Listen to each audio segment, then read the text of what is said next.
Good morning, everybody. My name is Sarah Booth, and I'm the director of the USDA Human Nutrition Research Center on Aging at Tufts University. It is such a great honor for me today to be introducing our speaker, Dr. Roland J. Thorpe Jr. Dr. Thorpe is a professor in the Department of Health, Behavior, and Society at the Johns Hopkins Bloomberg School of Public Health. He is the founding director of the Program of Men's Health Research in the Hopkins Center for Health Disparities Solutions. And he is the co-director of the he's the director of the Johns Hopkins Alzheimer's Disease Resource Center for Minority Aging Research.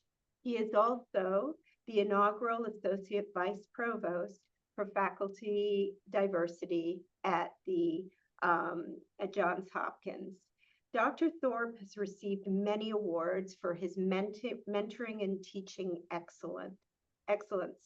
He has editorial leadership roles in multiple scientific journals. He also co-leads multiple NIH-funded grants, and indeed, he himself has published close to 350 peer-review articles. Dr. Thorpe is a social epidemiologist. His research focuses on the association of how social and structural determinants of health impact health and functional outcomes among men across the life course. He is particularly interested in two areas: disentangling race and socioeconomic position inequalities across the life course, and understanding how the structural equalities impact the biology to affect the health and health behaviors. Today, Dr. Thorpe brings his extensive expertise to the topic of Black men's health and aging across the life course. For our audience, please use the Q&A box at the bottom of your screen to write your questions. And at the end of this, what's going to be a wonderful seminar, we will be providing you with an opportunity to ask questions of Dr. Thorpe. And with that, welcome Dr. Thorpe to the HNRCA. We look forward to your seminar. Thank you so much, Dr. Booth. Good afternoon, everyone. First, I'd like to say thanks to Dr. Booth and her entire team, and thank you for the invitation. I'm very excited to be here today. And I want to talk to you, what I want to do today is I want to talk to you about Black men's health and aging across the life course. What I'll do in our time spent, I want to open up a little slightly different. I want to share with you how I got into Black men's health, and then talk about some of the projects that we worked on and talk about the public health significance of Black men's health. And then I want to close out with thinking about some approaches to studying Black men's health that I think we should all consider so we can advance the health and well-being of Black men's through research, Black men's health through research. And finally, I want to just close out with two lessons that I've learned over, two big lessons that I've learned over my career. So what I want to get started is this graph. I know it's dated, but this is the exact graph, how I ended up getting very interested in Black men's health. This graph I was using in 2012. I was lecturing some undergrads, and I was talking about differences in life expectancy and looking at the different race gender groups. And one thing that I was struck by, ever since the United States government has collected life expectancy data, Black men has had the lowest life expectancy. And I thought about, that's an interesting phenomenon. And I thought to myself, I wonder if many people are working in this area, trying to understand this area with this specific group. Why have they been the lowest group? And so as I started doing work, doing some investigative work, searching articles in PubMed and working with the public health librarian to make sure I'm getting all the information as possible, I did find a few things along the way. Found that public health, Black men's health is a public health problem. Black men tend to have disproportionately higher levels of illness and chronic disease and premature mortality than non-Hispanic white men. And one of the things that I drew from this was that Black men, this population, tend to get sicker earlier and die younger than any other groups. And that's been the case for a number of years now. And so I think one of the things I wanted to do at that time, I went back, I was a part of the Hopkins Center for Health Disparities Solution, and I went back to the director at the time was Dr. Thomas Levis, and I shared these findings with him, the observations that I had with him. And then I asked him, could I launch this program for research on men's health to be able to study men's health more broadly? But I was really interested in trying to understand Black men's health. And he afforded me the opportunity to be able to establish this program for research on men's health. The big caveat for the program on men's health is I could establish it, but he was clear with me that being able to establish any program of research would require funding. And so I accepted the challenge, developed the mission for the program for men's health. And the mission is simply we want to create and disseminate knowledge that advance research training, practice, and policy to be able to reduce disparities, socioeconomic and racial ethnic disparities in men's health. And the overall goal then was to be able to use that information, translate that information to be able to inform health promoting strategies and health policy relevant solutions to optimize life for Black men. And been so fortunate to be able to have this research supported by a number of different funding agencies. One of the key guiding frameworks that we use in the program for research on men's health is the National Institute on Age and Health Disparities framework. We view this framework as essential to thinking about any research questions that we pose to interrogate in the form of a research study. We believe that research should go beyond just the siloed areas of environmental, social, cultural, behavior, and biological, because people don't move through society in that way. It's the synergistic effects of how the environment impacts the social culture that could then impact behavior, then impact biology to get the health outcomes and health that we have and health trajectories that we can monitor today, particularly for men. And then we also believe in the program for research on men's health that a life course perspective is very necessary to be able to understand, particularly when we're talking about aging, be able to understand how people get to where they are. I've always said this when we're thinking about studying aging and older adults, people don't just show up at age 65 and things start falling apart. It doesn't happen that way.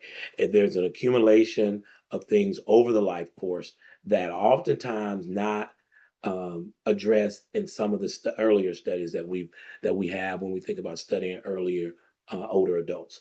And so we keep this in mind when we think about different research projects. Here's just a smattering of some of the projects that have been funded through the program for research on men's health. And I'll talk briefly about one of the studies, but one of the big things is that we, in the program for research, the last 10 years, we focus on stress and trying to understand stress as a pathway to deleterious health outcomes for Black and white men. And as of late, we've been focusing on Black men. And so what I wanted to do now is I want to share with you an example of some of the research that we've done in the program for research. And I want to discuss this paper that we recently published this year. The title of the paper is Race and Incident Dementia Among Older Black and White Men. I had the honor of working with an undergrad who's the lead author on this paper. Complete absolute joy to work with her in the summer program. So first key thing is that health disparities, as we know, they exist on all major health outcomes for Black and white men. Here we're talking about Alzheimer's disease and related dementia. African Americans tend to have two times more likely, and Hispanics are 1.5 times more likely to have higher rates of Alzheimer's disease and related dementia compared to their white counterparts. Why? While these large proportional increases are expected in both of these populations to increase, which will make this a problem be more exasperated over the years as we expect the older segment of the population to continue to expand with medical advances. And not only while this segment of population expands, it will also become more racially and ethnically diverse. We want to be able to address concerns for all different groups. Now, and also one of the key things is that we have few studies that are focused exclusively on men as it relates to incident dementia. Much of the work that we know about dementia and cognitive aging is focused largely on largely on women. And that's largely because there's this recruitment difficulty in including men in data. And so one of the things we wanted to do is we wanted to be able to see if there are any differences, race differences among older Black and white men in dementia. And so what we did is we used secondary data analyses. We used the National Health and Aging Trend Study, affectionately known as NHATS. This is a nationally represented longitudinal study of older adults. And the data set was been collected for the purpose of being able to have secondary data analyses, and it's enabled us to have a sufficient sample size of racial ethnic groups, and the data was publicly available. Our outcome variable for the study was incident dementia, and incident participants classified as incident dementia had to be they had to report dementia or Alzheimer's diagnosis, or on their screenings, excuse me, the screening tools, they had to have a 2 or higher on the dementia screening interview, or they had to have cognitive tests that's 1.5 standard deviations below the mean in 2 of the cognitive domains. And the cognitive domain that was assessed here was memory, orientation, or executive function. And these are assessed annually, and we identified them from 2012 to 2022. Race and ethnicity was our exposure variable that was based on 2 questions. Men self-reported their race as Black or white, and they self-reported their ethnicity as Hispanic or non-Hispanic. And then we created a binary variable to identify non-Hispanic Black and non-Hispanic white men and included them in the study. Here we have a distribution of the different select demographic characteristics that we use in our control for in our models. We see here that non-Hispanic, there was a larger proportion of non-Hispanic Black men that were reported ages in the 65 to 69, and there was a larger proportion of non-Hispanic Black men that had less than a high school education compared to non-Hispanic white men. Also, in looking at the health-related characteristics, we see that non-Hispanic Black men, there were a larger proportion of them who reported diabetes, who reported high blood pressure, and who reported substantial depressive symptoms, sleep difficulties, and living in a metropolitan area. While there was a smaller proportion of non-Hispanic Black men who reported having heart attack and who reported cancer compared to their non-Hispanic white men. And here's the distribution of incident dementia by the end of the follow-up. We see that their non-Hispanic Black men had 19% of them had incident dementia, reported incident dementia by the end of follow-up. There was a racial difference there compared to the 15.2% of white men. Here we have a forest plot looking at the association between incident dementia and NHATS, and we see the key thing here is we see that Black men, non-Hispanic Black men, had a 1.63 times more hazard ratio of risk of incident dementia compared to non-Hispanic white men, controlling for the following characteristics here. And so we were able to document that the Black men had a higher risk of incident dementia compared to non-Hispanic white men. However, there were 3 key explanations that we thought were of note to be able to explain why this may be the case. The first one is low levels of education. We know that this is education as a possible explanation for the observed race differences. This has been reported in the literature previously. In our study, we noted that there was a larger proportion of non-Hispanic Black men who reported having less than high education. But we also noticed in the fully adjusted model, which I shared on the forest plot, when we included health conditions and education, the significant incident remained between non-Hispanic Black and older non-Hispanic white men. This suggests there might be other explanations that should be explored in the future. For example, psychosocial factors might provide some insights. Another possible explanation is the explanation between the differences in the prevalence of health conditions that are known to be associated with incident dementia, such as the vascular risk factors, such as hypertension and diabetes and obesity. And as we noted in the distribution, there were non-Hispanic Black men had a higher proportion of those in our study compared to non-Hispanic white men. And finally, structural racism is a possible explanation as we make for the observed race differences. However, there are few studies that have focused on structural racism, looking at incident dementia with sufficient sample size of men. And we think future work should focus on the role of structural racism and understanding or explaining these observed race differences. We conclude here that there may be unique stressors that older non-Hispanic Black men experience throughout their life that could impact risk factors that contribute to incident dementia. So we think that there's additional work that needs to be done in this area to help better understand the observed race differences that we saw as it relates to incident dementia here. Now I want to turn attention to talking about more broadly, talk about what are some of the approaches that we should think about taking when studying. Now that we showed this race differences, observed race differences as it relates to incident dementia, what are some of the approaches that we may think about to focus solely on Black men's health? So I want to briefly go over what I think are four key approaches in this area to move the area of Black men's health forward. So the first one I want to talk about is better representation of Black men in research studies. Okay, so here's just an example of the number of males in the National Health and Nutrition Examination Survey. Took this from 2018. As you can see, I just wanted to show the point here that this is a national survey that's fielded by the federal government at the National Center for Health Statistics. It's done on an annual basis, and they report out put data out every 2 years. And I just wanted to show here that when we're thinking about looking at men in general, there's not a large amount of men in the 2018 survey. We see there's 1,015 non-Hispanic white men, and then when we look at non-Hispanic Black men, it's only 634. Hispanic men are 633, and then it drops off to 398 for Asian.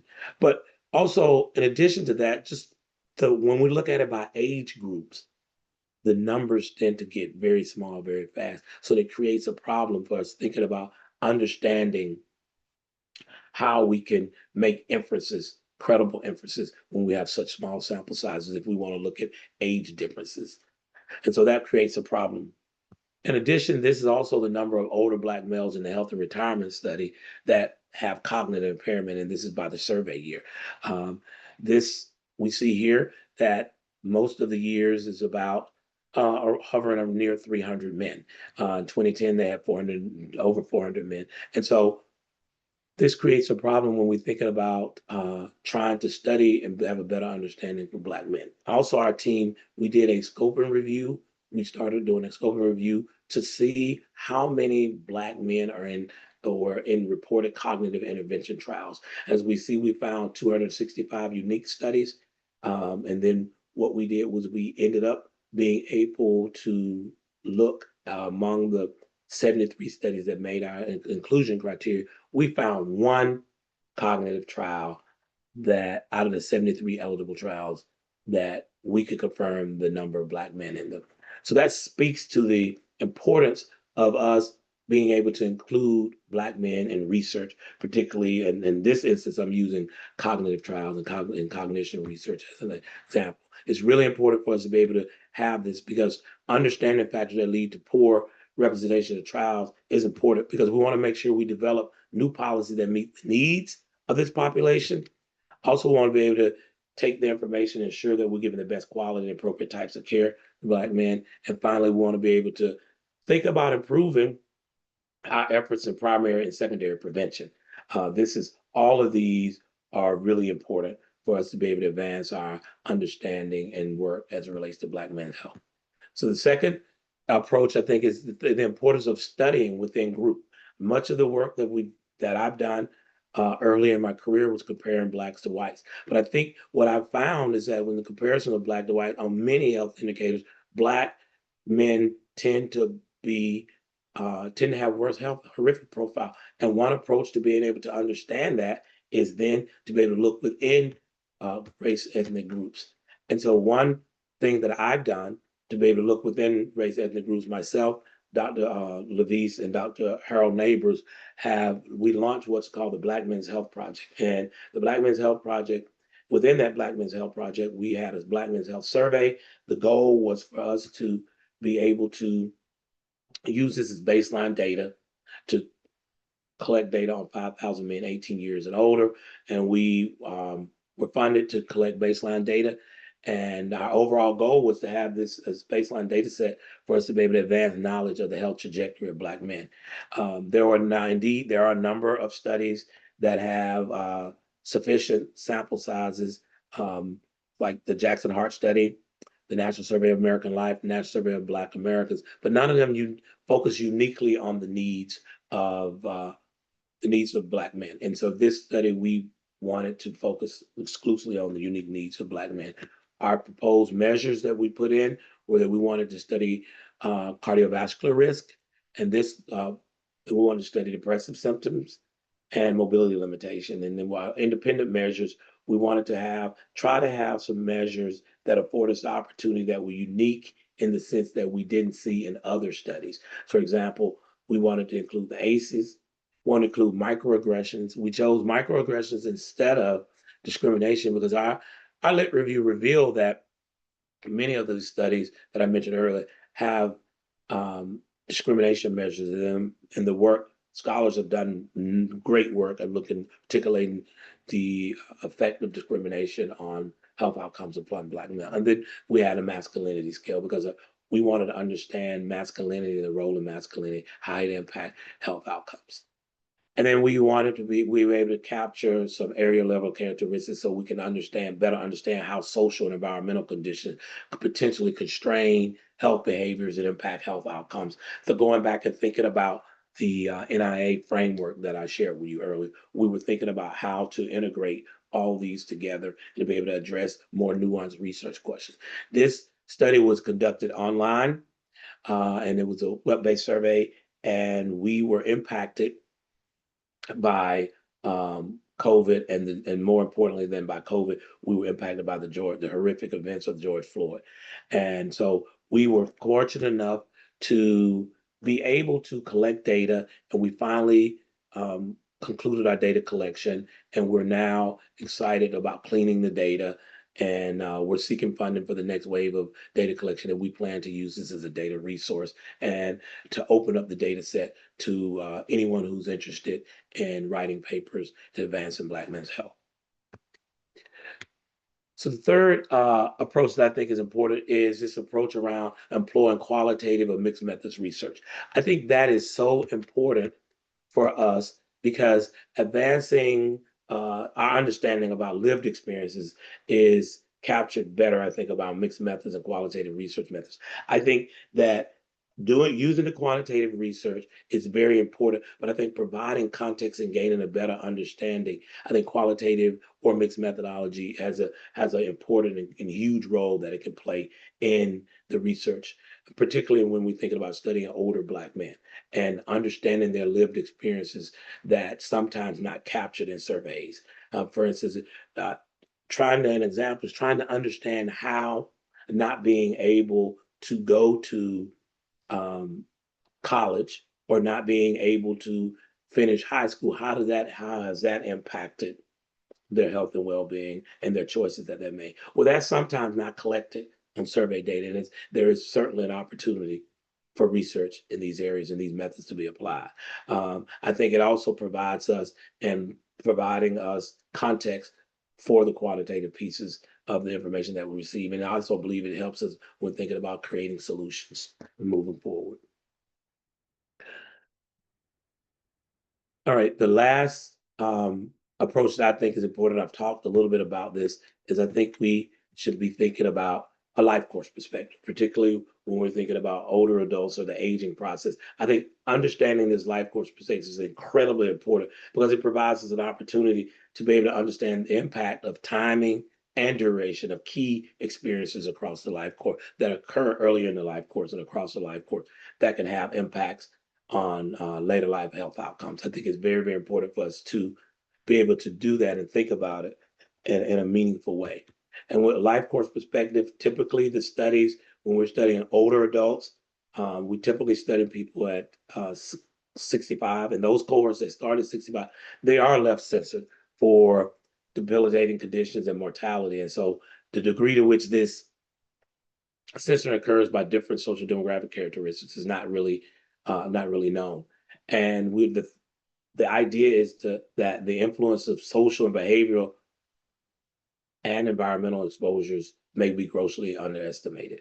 And so we know that they are different behavioral and environmental exposures that occurred across the life course, and not to be able to address them could lead us to erroneous conclusions.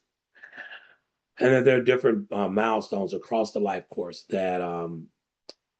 and these different exposures that may be better captured during real time as we're moving through time, as opposed to by retrospective recall, could suffer from recall bias. So I think the important key thing is for us to remember that the importance of life course events and their solutions may have been overlooked with regard to a lot of behavioral risk factors and multiple health outcomes that were not collected in some of these earlier studies with focusing on individuals that are 65 and older. So if you're thinking about studying older adults and it's a study that you're initiating, I remain hopeful that you would think about social and behavioral factors and think about using a life course perspective over time, because it's very important to have this life course perspective in order to be able to get a fuller picture and a fuller understanding of what what the life experience is really about. Because oftentimes the data that we don't have a complete life experience, particularly of older adults. And I think if we to the extent that we can have those questions, I think it makes for more robust and nuanced findings and analyses. Okay. So I want to turn my concluding thoughts about advancing work in Black men's health is one of the biggest things we need to do is we need to increase the number of Black men in research studies. That's a tall order because we have to overcome, for older men to get into study, a lot of them still are familiar with the United States Public Health Service study, a study of syphilis and at Tuskegee, and they remember that, and then they remember the mistrust and distrust of the healthcare organization. So we have to overcome those type of experiences to get people in the study. And then the other thing I think is important to include when including Black men in research studies is that we have to make sure that they see themselves as a part of the research. For example, if you notice when I showed you the screenshot of the Black Men's Health Project, we had Black men on the webpage. We did some focus groups and talked to Black men about what would it be encouraging for them to participate in the study. And one of the big things that came out of that was we don't see ourselves in the study.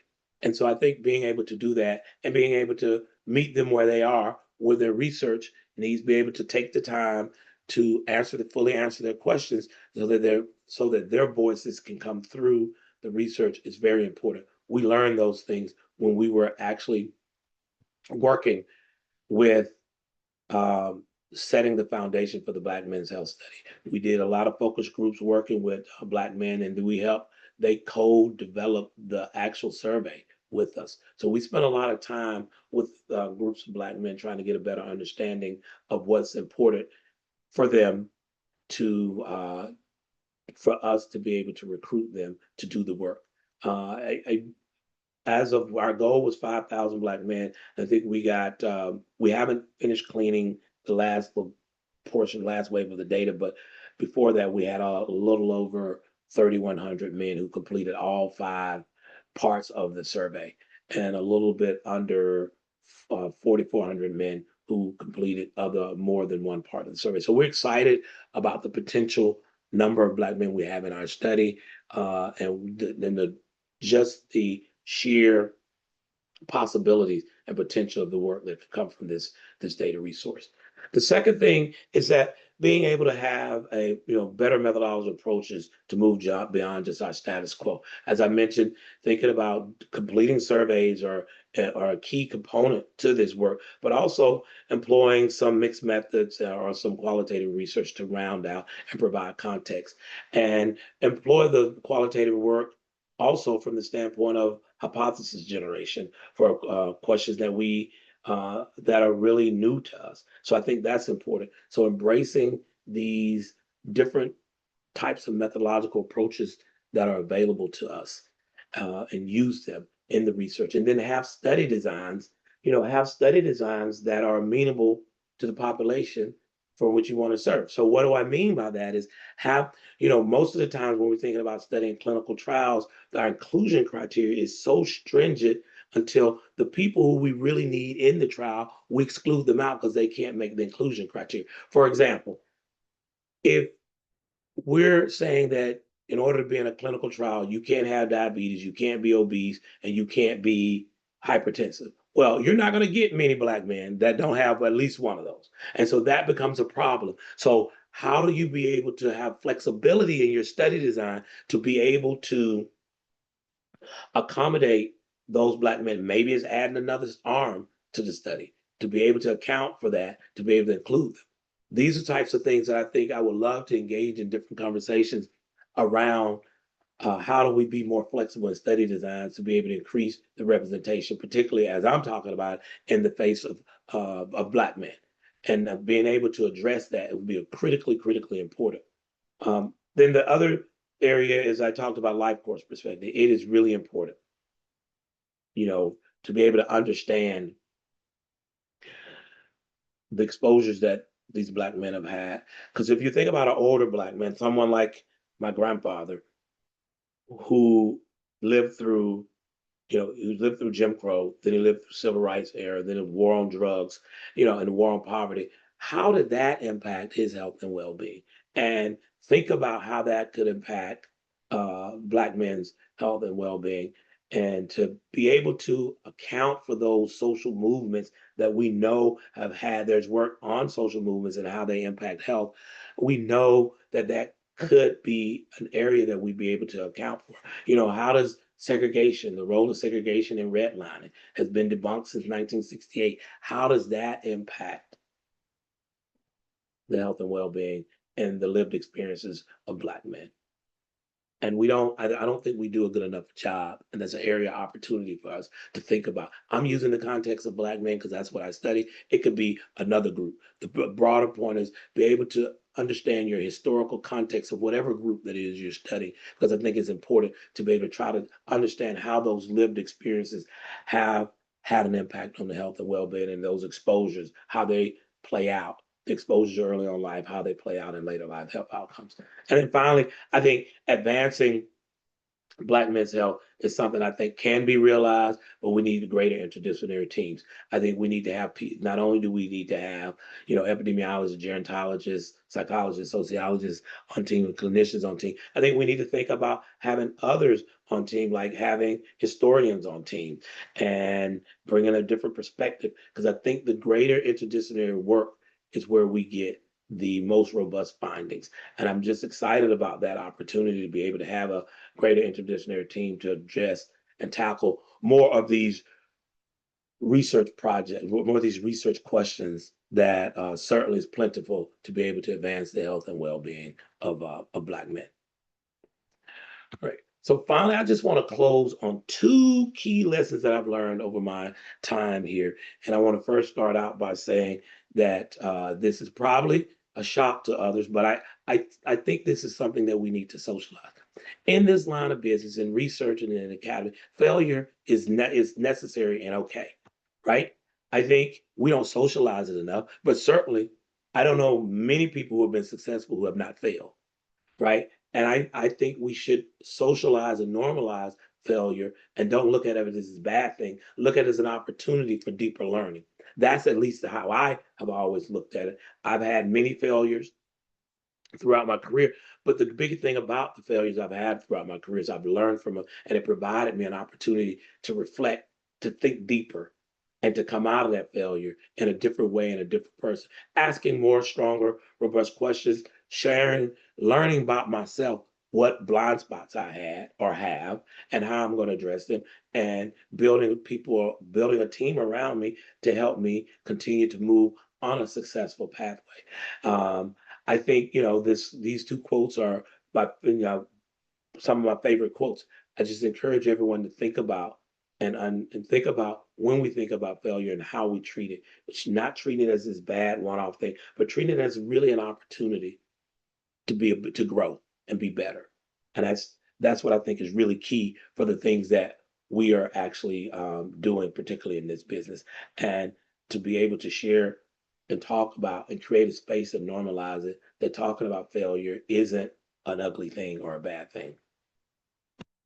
And then the other big thing that I learned really is that in this business, I think it's important for you to find your happiness, self-care. I can't articulate more how important self-care is, particularly in the landscape that we're operating in now in today's context and climate.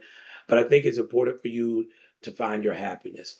In this business, as we all know, the goal of this business is you're going to have your good days and bad days, but the real trick is to make sure your good days outnumber your bad days. And I think if you do that, I think you'll be very, very pleased with the work that you're doing. The big thing that I have done over the years is that I like to share that it's one of my, if you haven't figured out, I'm a big quote person, but this is the thing that I have found joy and hope in. Is this one of my favorite quotes? Success is not the key to happiness.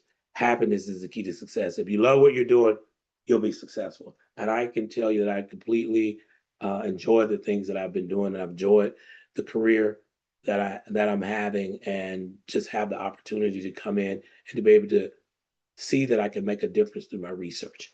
I like to close by acknowledging the people that have my mentors and all the people over my career that have been there to help me advance my career, and also the postdocs and undergraduates and graduate students and early career faculty that I've had the opportunity to learn from them in a meaningful way over the years, and then additional funding sources that have helped us afloat.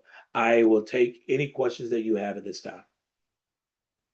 Dr. Thorpe, thank you so much for such a stimulating conversation. We already have quite a few questions that we're going to start with, but I just want to take the opportunity to encourage our audience to put your questions in the Q&A.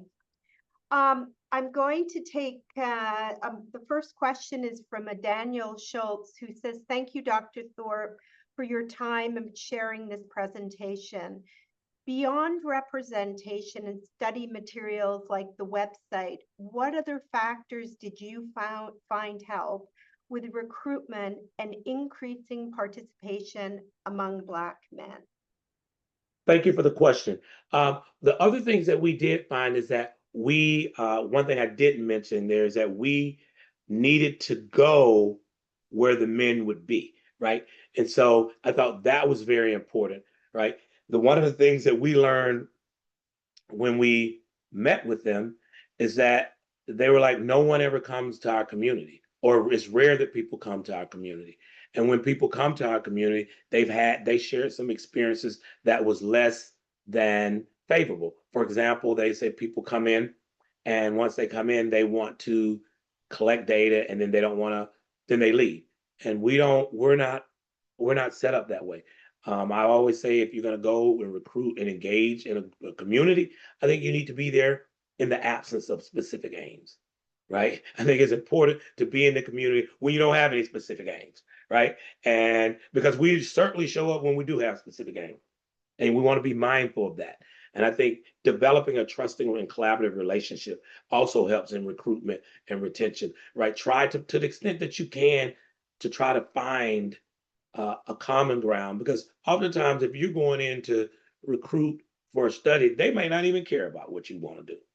They may have some other interest. And if you can find a way to find a common place where you can represent some of their interests, and you still need to get what you need done through your specific aims, I think that's the common place to do that. Great. I'm just going to expand on this whole concept of recruitment a bit more and ask a question myself here. You raised a really good point that when we do clinical trials, our inclusion-exclusion criteria for clinical trials, particularly targeted for older adults, tends to exclude the people who we would most benefit from learning for. from. So when you think about clinical trials, given your vast experience, how do you feel we should overcome that? Do you feel like we should be rethinking the concept of inclusion exclusion? Do you feel we should be starting these trials earlier in the life course? What are your thoughts? I'm sure you've given it a lot of thought, and I'm Oh, hoping for a really pithy quote, because I've already got one: no community with specific aims. right.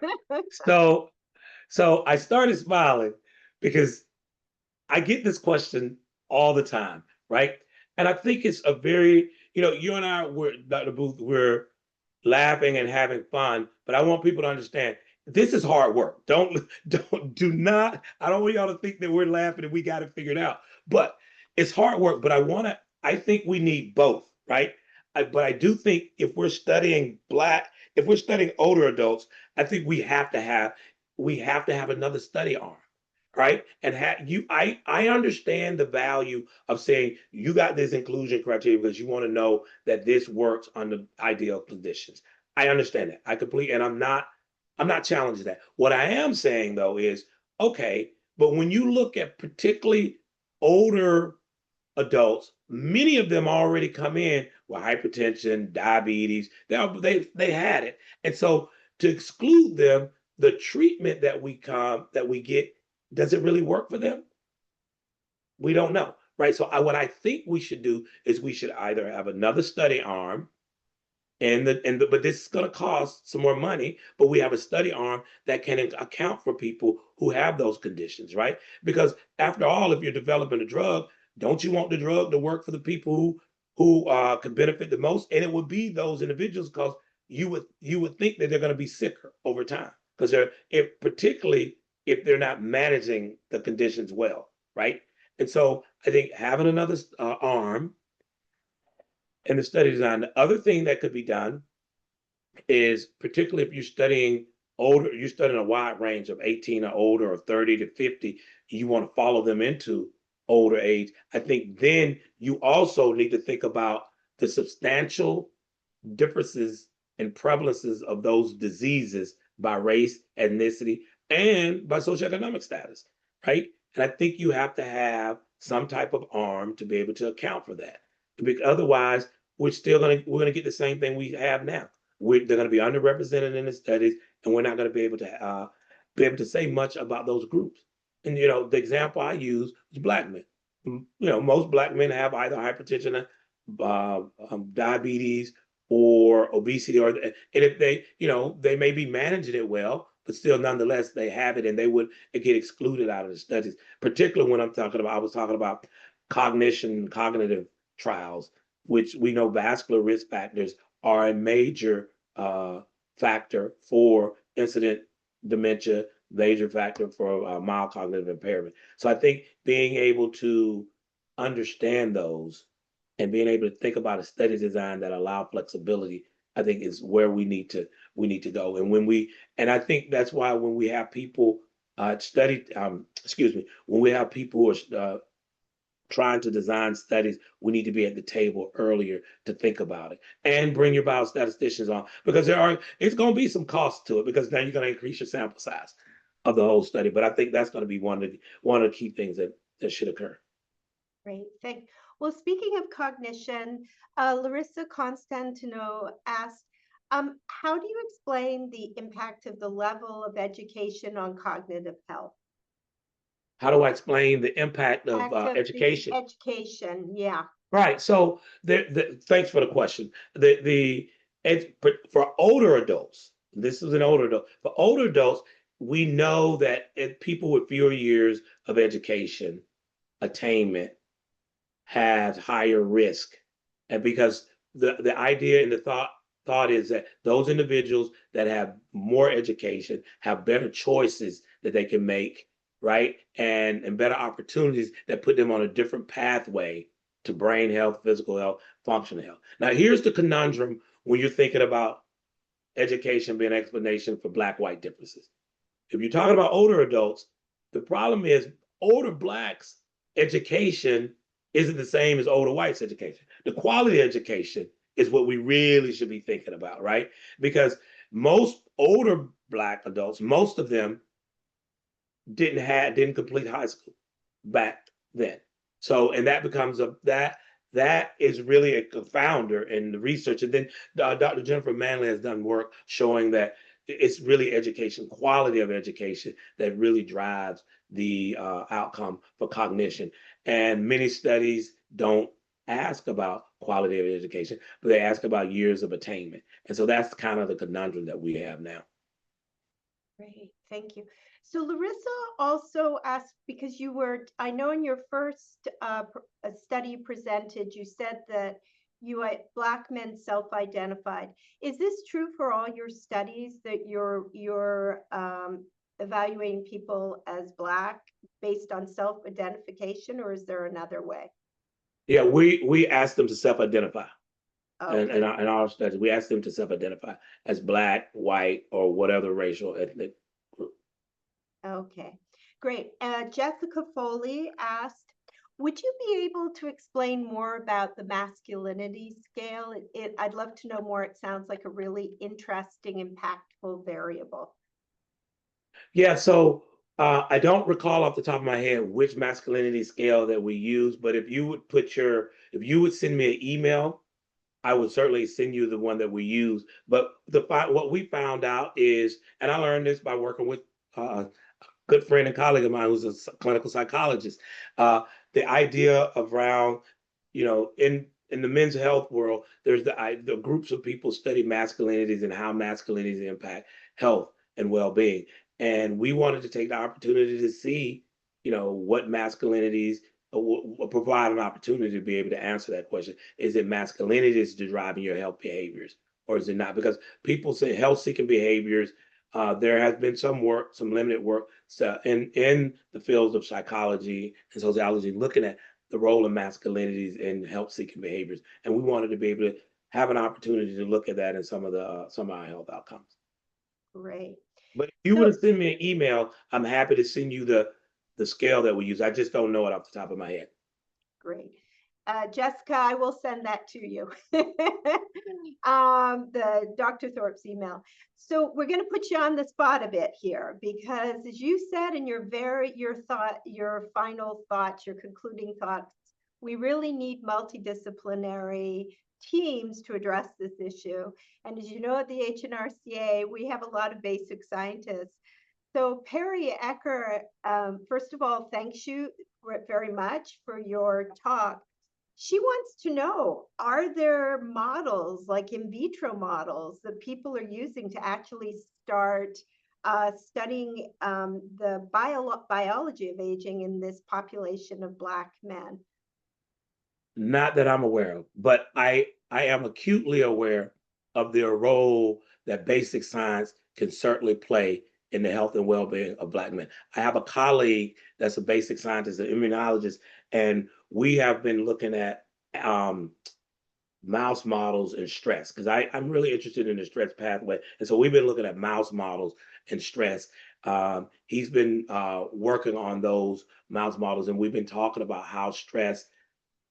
what we can learn from the mouse model to be able to help us better understand stress, and particularly stress in Black men. But I do think there's value in understanding not only the mouse models and stress, but also basic science to help us understand the biomarker data, how biomarkers can impact health and well-being. I think that's really important. I didn't put any of that in the talk, but I've worked with different biomarkers, particularly this big, the big thing was CRP years ago now, right? And then there's blood-based biomarkers for cognition now that we can take advantage of and see how those operate. I'm working with a postdoc now. We're looking at blood-based biomarkers and see, do they predict cognition and or incident dementia. So we're really interested in that. And one of the things I think that we found that what we don't know, one of the biggest things that I do is I find a lot that I don't know. And that's how I build these teams. Because then I go find people who know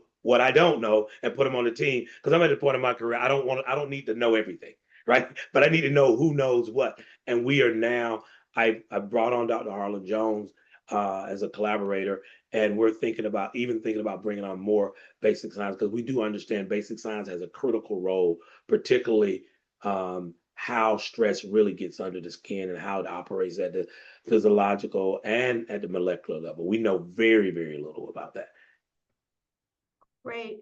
Listen, thank you for your response. I see that there's many opportunities for collaboration with our scientists that study in this area. So I think I really respect the fact that you recognize the importance of the biology and the basic models to explain the social